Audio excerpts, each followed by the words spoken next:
Hi everyone. In today's talk, I've got something a little bit different for you. I'm going to show you a method that you can use to calculate the volume of any cell in your CFD mesh. And the approach I'm going to show you here can be applied to any cell. It can be applied to hexahedral cells, tetrahedral cells, squares and triangles, and even cells which have skewed faces or are highly distorted. And this method is actually used by the majority of CFD codes when constructing and pulling together a mesh, and is often not talked about in the user manuals, and is an essential piece of information for you if you're ever going to try constructing your own CFD code and pulling together some results for yourself.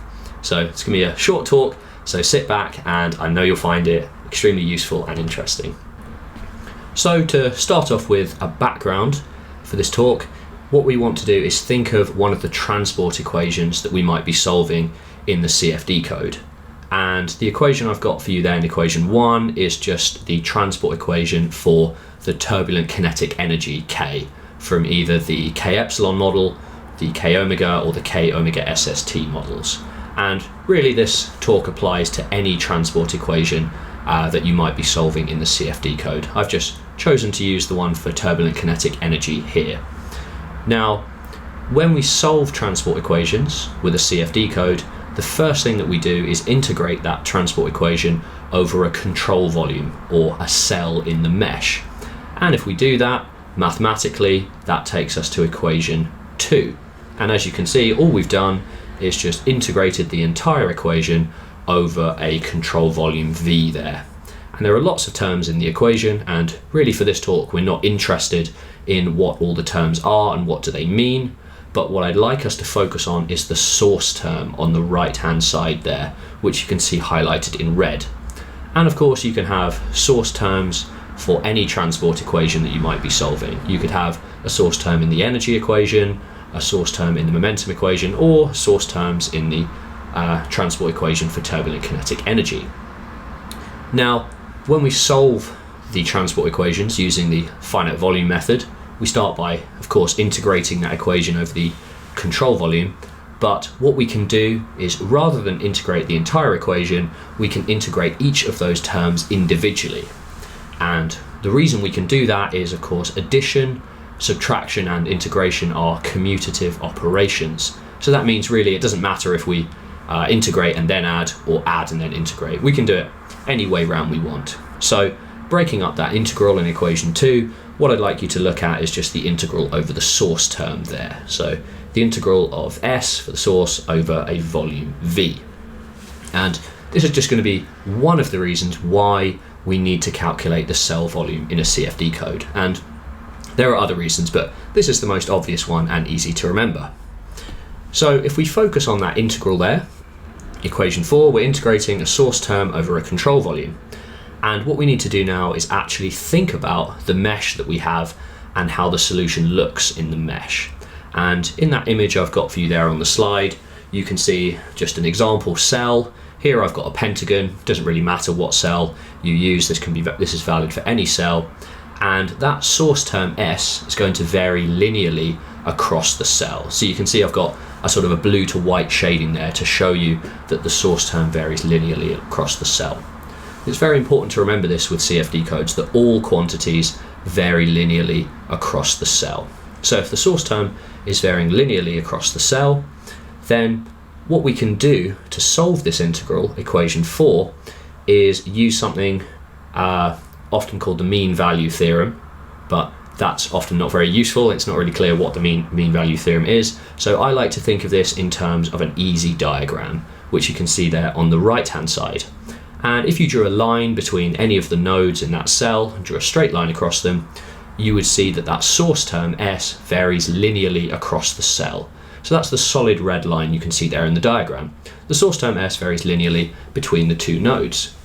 And if we now think about the integral, or the area under that line, what you see is that actually if we take the value at the centroid, or the center of the cell, then the integral is actually the same if we take the value at the centroid and then multiply that by the distance, rather than actually calculating that integral between the nodes there. So you can see that the the areas are the same, and it doesn't matter what the gradient of the line is there. The integral will always be the same if we just take the value at the centroid.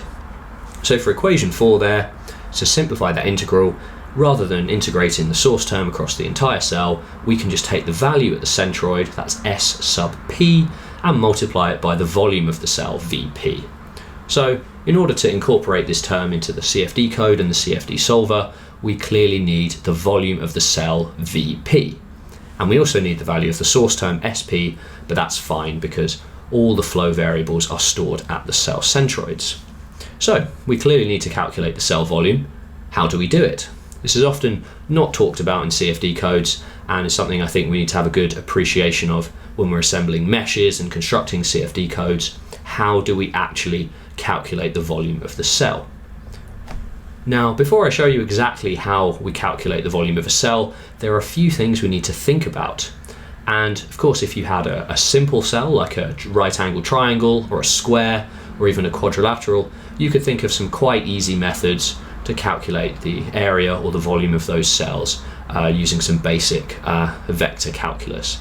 Now, as you may know from constructing your own CFD meshes, cells are often not perfect squares and perfect triangles, and we often have a variety of irregular shapes, and so we need a method that can actually account for this and calculate the volume of all of these shapes. And more specifically there in the image I've got on the slide, we need a method that can calculate the volume of cells with any number of sides. So there I've got an octagon with 8 sides. The method needs to be able to calculate the volume of those cells. The method also needs to be able to calculate the volume of very skewed cells, which you can see there in the middle. And finally, it also needs to be able to calculate the volume of cells with different sized faces or irregular polygons. So these are quite a few stringent criteria that we need for our method, but not to worry, the method that I'm going to show you can calculate the volume of all of these cells and is used by the majority of CFD codes. And the way we're going to do it is we're going to start by looking at Gauss's divergence theorem. And for those of you who've been following a lot of my videos and going through my fundamentals courses, you'll be used to seeing Gauss's divergence theorem by now. However, what we're going to use it for in this video is a slightly different application to how you might have seen it used before. So this is going to be very helpful for all of you, even if you're used to applying this theorem. So now to derive the formula for the volume of the cell. If we start by just thinking about Gauss's divergence theorem and what it actually is, in mathematical notation, equation 5 there shows you Gauss's divergence theorem for a vector field B. And as this theorem, of course, is valid for any vector field B, this could be any field you want, and that formula will always hold. Now, just looking at it, it's not very clear what the formula actually means. I think formulas are often not very clear unless you actually explain what the terms mean and what the meaning behind them is.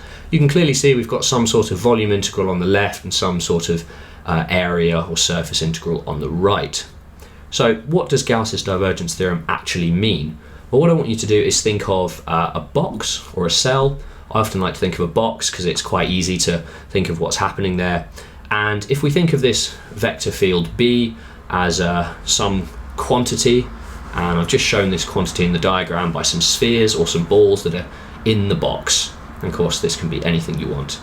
Now, what Gauss's divergence theorem actually means physically is that if we don't have any sources or sinks in the box, so if we're not creating these new spheres or we're not creating B at all in the box, then the theorem says that the rate of accumulation in the box must equal the flux of that field across the surfaces. So if there is a quantity B coming across the surface of the box, it must be accumulating in the box.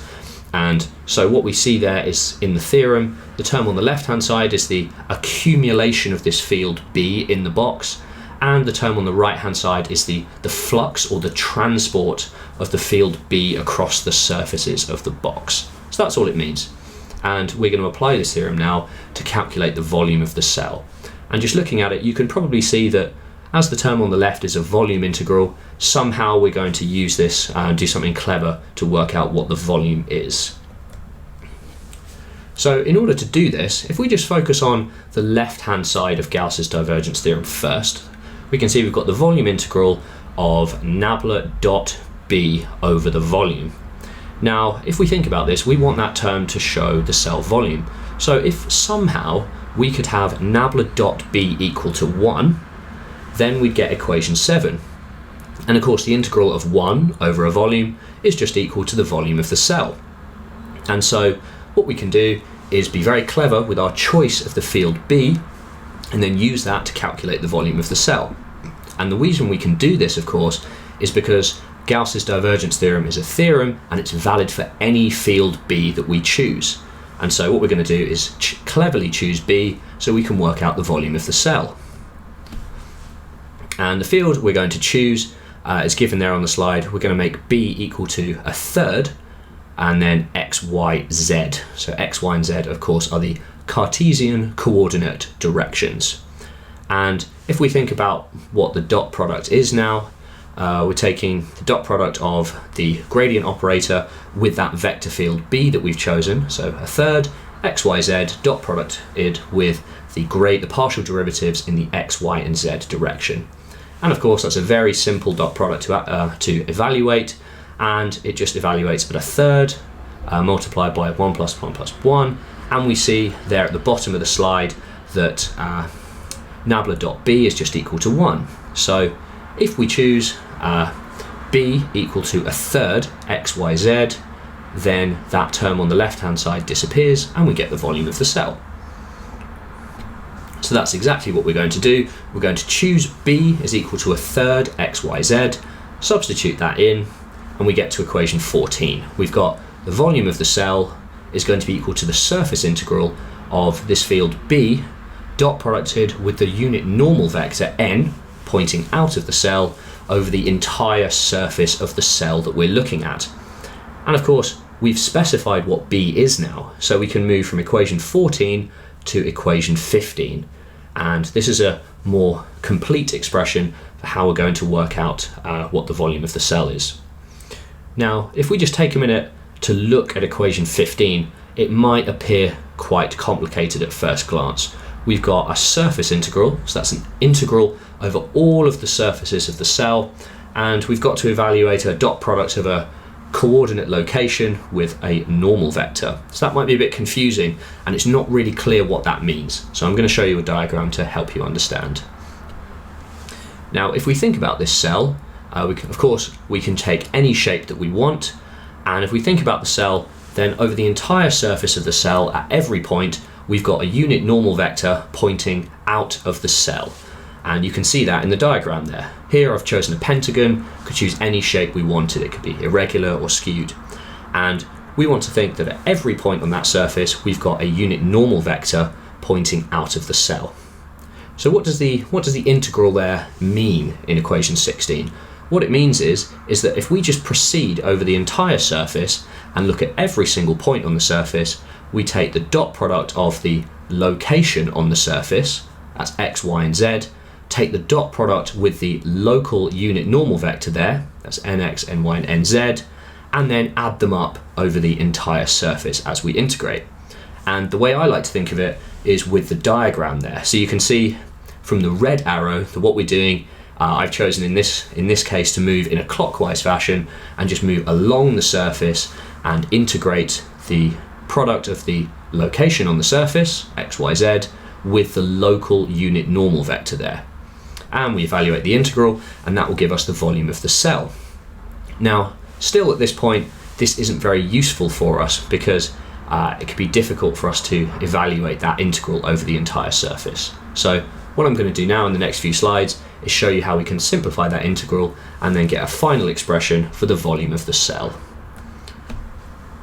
The first thing we can do is recognize that while Gauss's divergence theorem is actually valid for any closed volume, it doesn't have to be a regular or an irregular shape. It could be a blob, for example, which has a smooth surface and doesn't have corners. But we know for our CFD meshes that all of our cells have a finite number of faces. So they may have 4 faces in the case of a hexahedron, or 6 or 10 or even more faces, depending on what shape of cell we've got. but we always know that the cells in our mesh have a finite number of faces n. So what we can do is split up the surface integral over the entire surface into the surface integral over each of the faces individually. So that's what we've got in equation 18 there. We've got a summation where we evaluate the integral over one face, then evaluate the integral over the next face, proceed around the cell and add them up, and that will give us the volume of our cell. But we're still not finished yet. There's one more simplification we can do. The next thing to remember is, as we said at the start of the talk, a reminder that all quantities vary linearly across the cell. And I showed you this in terms of the source term over the cell volume, and you can see we've got that blue shading there in the cell to help us think that the flow quantities all vary linearly across the cell. But in addition to varying linearly across the cell, they also vary linearly across the faces of the cell, so between the nodes. And so we can use the same trick that we did before, where if we remember from that diagram on the right that we know that the quantities vary linearly between the nodes, so we can replace the integral over the face with the value at the face center multiplied by that distance there. And so if we think back to the integral on the previous slide, rather than evaluating the continuous integral over all of the faces, we now only have to take the value at the center of each of the faces. And you can see that in the picture there. Rather than having unit normals over the entire surface, we're now only interested in the values at the center of the faces. So this is going to make things a lot easier for us to evaluate. So if we go back to the expression in equation 19 there, we've got the summation over all of the faces in the cell of the integral of a third xyz dot productive with the unit normal vector. And what we're now doing is, because we know that the quantities vary linearly across the face, we don't need to evaluate that integral anymore. We can just take the value at the center of the face and multiply that by the area of the face. And so expression 19 is simplified to equation 20. And what I've done is I've used a slightly different notation where I've used a subscript f to remind you that this is the value at the face center, so the middle of the face, and not continuous along the entire face. And we can simplify equation 20 to equation 21, recognizing that xf, yf, zf is just the face center coordinate for each of the faces. And so finally, we arrive at equation 21. And this is an equation for the volume of a cell, which is valid for any of the cells that we might see in our CFD meshes. We can use it for faces with 10 sides, 20 sides, 3 sides. We can use it for skewed cells if we have a bad mesh, and we can use it for cells with irregular faces, so faces that aren't the same size over the entire cell. And at this point you might think that equation 21 is still a bit confusing, so I wouldn't worry. I'm going to go through a worked example later in the talk, so you'll see exactly how it works. But the way to think of it is, because we have this summation over the faces, what we're going to do is go to each of the faces on the cell one at a time. We're going to take the coordinate of the face center, dot product that with the unit normal vector, and then multiply by the area of the face. Add up all the contributions, and that will give us the cell volume. So for many of you, I imagine this is an approach that you haven't seen before for calculating the volume of the cells, but it turns out to be extremely useful. So just one point to really highlight before we move on, and there's a common misconception with this formula, and that's the coordinate of the face center, so xf. This is the coordinate relative to the centroid of the cell. So in the diagram there, I'm really trying to highlight for you that xf is relative to the centroid of the cell there, and not relative to the global origin, as you might think. And the reason we need to do this is because otherwise you'll get the wrong answer if you calculate the volume of cells that are at different physical locations in space. But don't worry, you'll see that later in the example problem. Now, before I go on to the example problem, what I'm going to do is just show you that there's a slight difference to calculating the volume of the cell in 2D. So for some CFD codes like ANSYS Fluent, for example, the 2D CFD solvers are set up completely differently to the 3D CFD solvers. And you'll see that we need a slightly different formula to calculate the volume of these cells, or more correctly, the area of these cells, because they'll be in 2D. And we're going to use exactly the same approach as before and start with Gauss's divergence theorem there in equation 23. However, the important thing to remember is that because we're in 2D, we don't have a z dimension, and so we only have x and y. But still, as before, we want to make sure that nabla.b there on the left-hand side of equation 23 evaluates to 1. And if we can pick a vector field b so that that quantity is equal to 1, then we know that the left-hand side will evaluate to the volume of the cell. Now, if we think about nabla.b in 2 dimensions, 2-dimensional Cartesian coordinates, we have equation 24 there. So clearly, we're going to need to choose a slightly different field for the vector field b in 2D.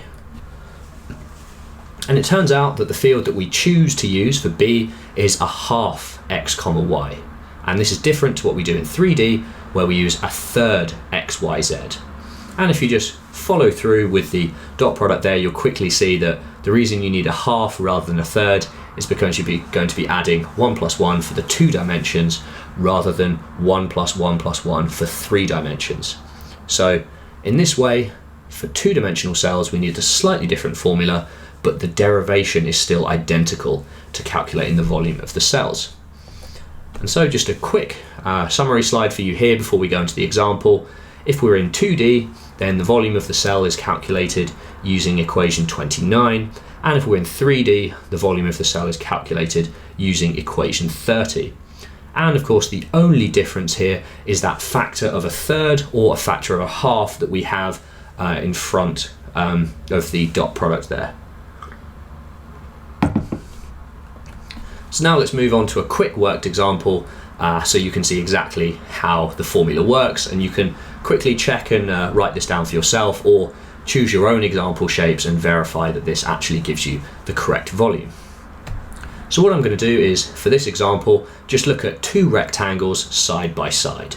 And I've decided to give these rectangles a width of 2 and a height of 1. So of course, by inspection, we can see that both of these rectangles should have a volume of 2. And these types of easy worked examples are usually very good when you're deriving new formulae and you're implementing them in your codes or your applications. It's always good to check that for some simple examples, you get the value that you're expecting. It's a good check that not only have you implemented your algorithm correctly, but that your formula in the first place is correct. So we expect to get a volume of 2 for both of these rectangles. So what are we going to do? First, we're going to look at rectangle number 1, which is the rectangle on the left there, you can see. And we're going to use the formula, which is equation 31, to calculate the volume of the cell. First noting, of course, that we're in 2 dimensions, and so we're going to have that factor of a half there instead of the factor of a third in front of the dot product. And so how do we evaluate equation 31? Well, what we have is we have a summation over the faces. And so in order to evaluate it, we're going to move around the faces and evaluate the contribution of each of those faces to the volume. And the way I like to do it is I like to look at the bottom face first, followed by the right face, then the top face, then the left face. So if we just start on the bottom face, what we need to do is think about the coordinate of the center of the face. Now, the center of the bottom face is going to have a coordinate relative to the centroid of the cell. It's directly below it. So if you look at the centroid of the cell there and you draw a line directly down, that will give you the location of the center of the bottom face. And so relative to the centroid, its coordinate is 0 and then minus 0.5 because we're moving downwards and our y-axis is pointing up. And then where does the unit normal vector point on the bottom face? Well, it points down and it points out of the face. So that's 0, minus 1 for the vector components of that unit normal vector. And then the length of the face is 2, so we have to multiply it by 2. And if we repeat this process for the right face, this time the face center is directly to the right of the centroid, and we know that the unit normal vector in this case is pointing to the right, so it has vector components of 1 and 0, and the length of this face is 1, because you can see that it's a shorter face in the diagram. And if you repeat this for each of the faces has a contribution of a half towards the volume. And so if we add them up, we find that the volume of the cell is 2. This is exactly what we expect. And just looking at that formula, one thing we can do as a mental check is we note that the unit normal vector should always be pointing out of the cell. And that means, because we're taking the dot product with the coordinate xf, that dot product should always be positive. So for a cell that isn't folded over, or a really bad cell that you might have created in your mesh, all of the volume contributions there should be positive. And that's a quick check you can do when you're implementing this formula for different faces as a check or in an actual CFD code. So what about the cell on the right? If we now look at rectangle number 2 on the right, of course the coordinate of the center of the face, xf, is measured relative to the centroid of the cell. And what we can see there, just by looking at the diagram, that actually that's going to evaluate exactly the same as it will for rectangle 1. All of the contributions will be exactly the same, because the bottom face is directly below the centroid, the right face is directly to the right, and so on. And so actually the formulae for rectangle 2 here will be identical, and we get a volume of 2 for this rectangle. So again, that's a useful check and a reminder for those of you that you should be evaluating the location of the center of the face relative to the centroid. Because if you'd evaluated relative to a global origin in this example, you would have got a different volume for the first rectangle and the second rectangle, and that's why it's so important to use the coordinate relative to the cell centroid. So just a quick summary of what we talked about today. We can use Gauss's divergence theorem to derive a formula for the volume of a cell. And the formula that we derive with Gauss's divergence theorem can be applied to any n-sided cell. So it can be applied to triangles, or it can be applied to quadrilaterals, or pentagons, hexagons, any finite sided cell it can be applied to. And we're not limited to regular cells. We can apply the same formula to skewed cells and cells with different sized faces, which are sometimes called irregular polyhedra. And just 2 final reminders that you need to use a slightly different version of the formula in 2D and in 3D because of the different number of coordinate directions. And to finish off, also a reminder that the coordinate of the face center, so xf, is relative to the centroid of the cell and not relative to the global origin. So those are 2 common sticking points and sources of errors that you should be careful to avoid when you're applying this formula in your own work. So that brings us to the end of the talk. And I know this is something different to the talks I normally present, so let me know in the comment section, how did you guys find it? Did you find it useful and interesting, and would you like to see more of it? For me, it's actually made me very happy to once again start pulling together more of the missing pieces of CFD codes and how they work, and I'd really like to over time continue to put together all of the missing bits so we can finally build up a complete picture for how CFD codes work, so we can build better understanding for ourselves and for everyone around us, and ultimately lead to better and more accurate simulations in the future. So as always guys, thank you very much for your support. Let me know how you found it, and I'll speak to you next time.